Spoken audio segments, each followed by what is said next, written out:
campaign in the midterms. That here we go. If you don't mind, Mr. President, that this caravan was an invasion. As you know, Mr. President, I consider it to be an invasion. As you know, Mr. President, the caravan was not an invasion. It's a group of migrants moving up from Central America towards the border with the U.S. Thank you for telling me that. Why did you characterize it as such? Because I consider it an invasion. You and I have a difference of opinion. But do you think that you demonized immigrants in this election to try to keep them? I want them to come into the country, but they have to come in legally. You know, they have to come in, Jim, through a process. I want it to be a process, and I want people to come in, and we need the people. Your campaign. Wait. You know why we need the people, don't you?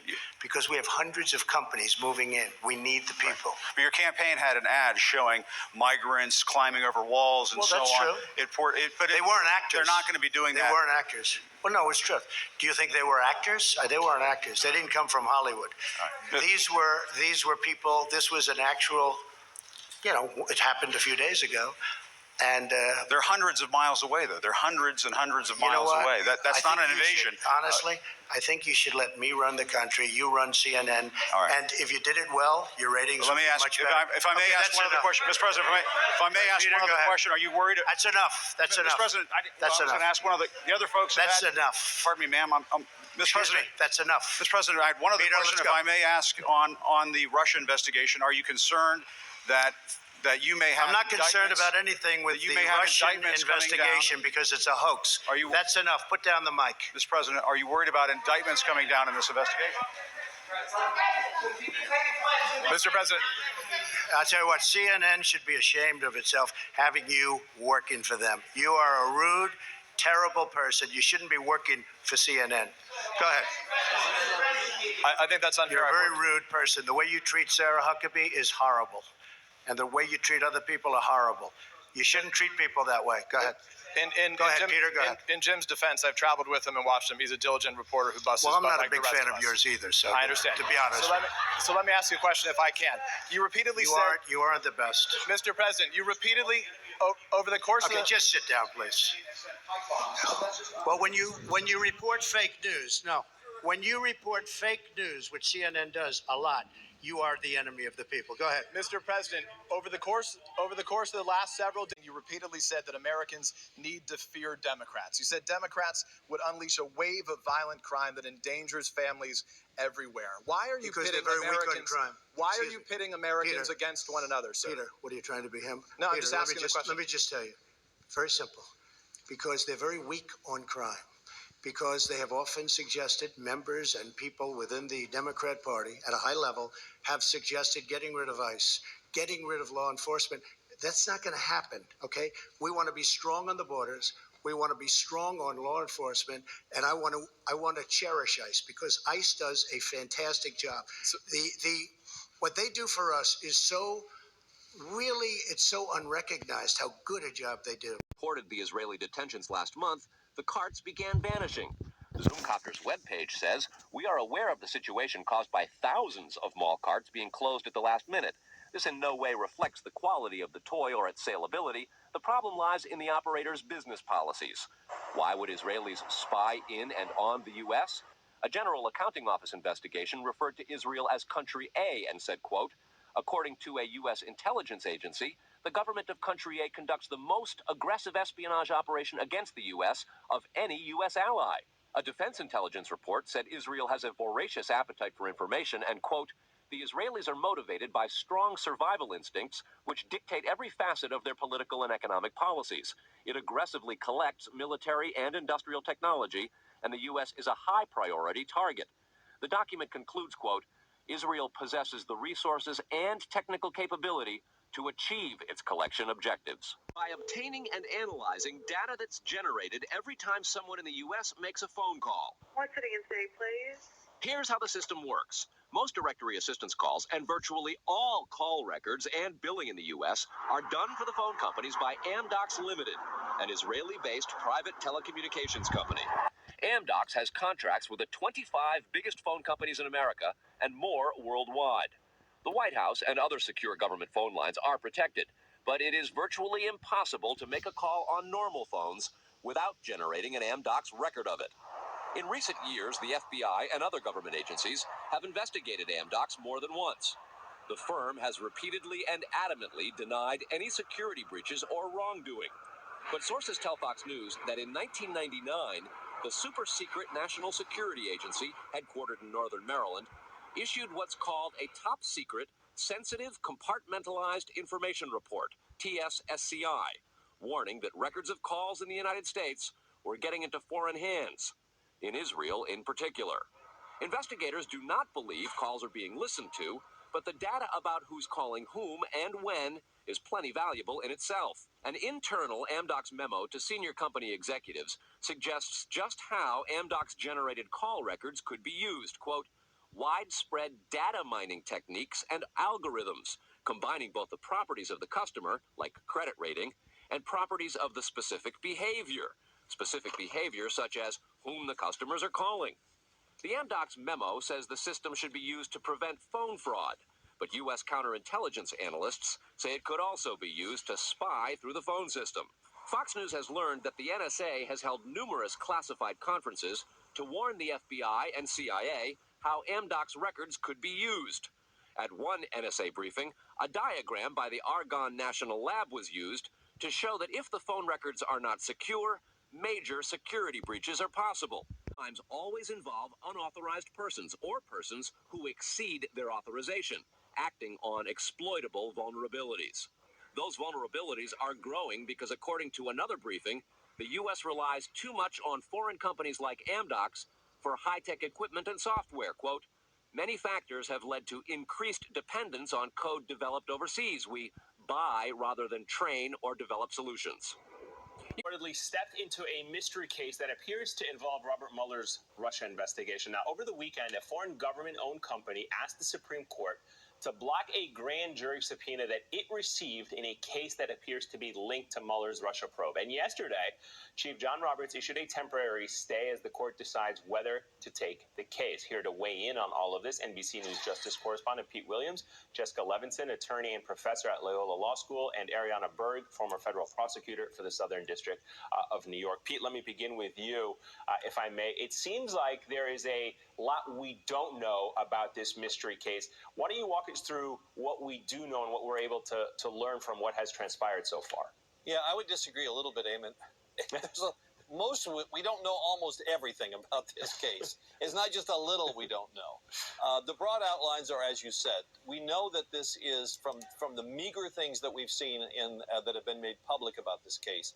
This is a company in a foreign country. We don't even know what the company is or the country is. They are referred to in court documents just as Company A, Corporation A, Country A. On the U.S., a General Accounting Office investigation referred to Israel as Country A and said, quote, according to a U.S. intelligence agency, the government of Country A conducts the most aggressive espionage operation against the U.S. of any U.S. ally. And referred to Israel as Country A and said, quote, according to a U.S. intelligence agency, the government of Country A conducts the most aggressive espionage operation against the U.S. of any U.S. ally. Robert Mueller's investigation based on observing the lawyers, including some from his team. The federal courthouse where the fight began over the summer went to unusual lengths to keep it secret, ordering reporters off an entire floor. This much is certain. A foreign company, identified only as a corporation owned by Country A, is fighting a grand jury subpoena, arguing that it's beyond the reach of U.S. law. But the company, whatever and wherever it is, was found in contempt of court for refusing to comply with a subpoena and ordered to pay a fine for every day it resists. The company appealed, and Chief Justice John Roberts has now put everything on hold, including the fine. He ordered the government to respond. I am more interested in this than most kids are in what they are getting Christmas morning. I mean, this is absolutely fascinating. So the intrigue, the cloak and daggers, the secrecy of the entire case. President Trump said today Mueller's investigation is pointless. Millions and millions and millions of dollars of wasted money. And special counsel Robert Mueller apparently has now reached the Supreme Court. Politico reporting an unidentified firm presented an application Saturday to Chief Justice John Roberts asking for a stay of a federal appeals court ruling that turned down the company's efforts to block a grand jury subpoena for records. bring in Ashley Merchant on this, federal white-collar criminal defense attorney. Ashley, trying to quash subpoenas, not that unusual.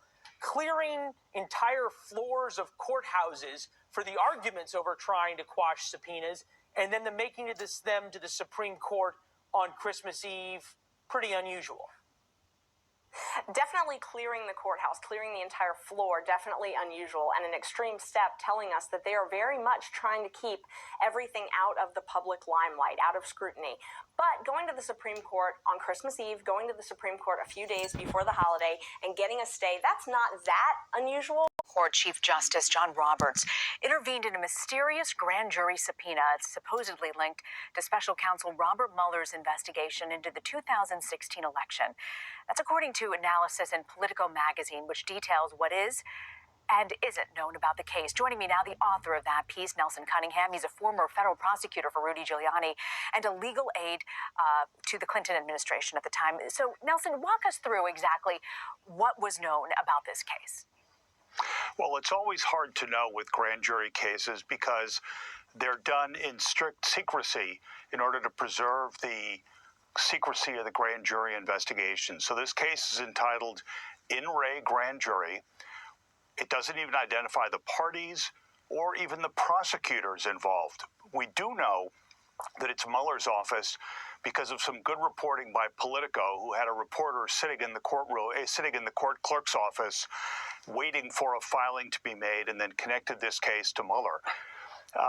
Here's what we know. We know that since August, this case has been furiously litigated in the D.C. federal courts. It started in the district court, went to the Court of Appeals, went back to the district court, went back up to the Court of Appeals.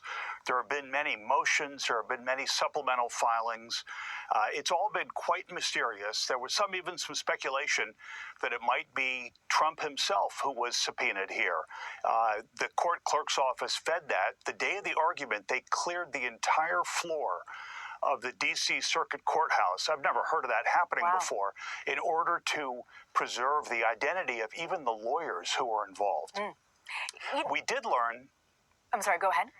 Yeah, we did learn the week before Christmas, the D.C. Circuit ruled that for Mueller, for the prosecutors, saying that a company who they described as the corporation, which they described as being owned by Country A, were the targets of the subpoena, and overruling each of their legal objections to providing the information.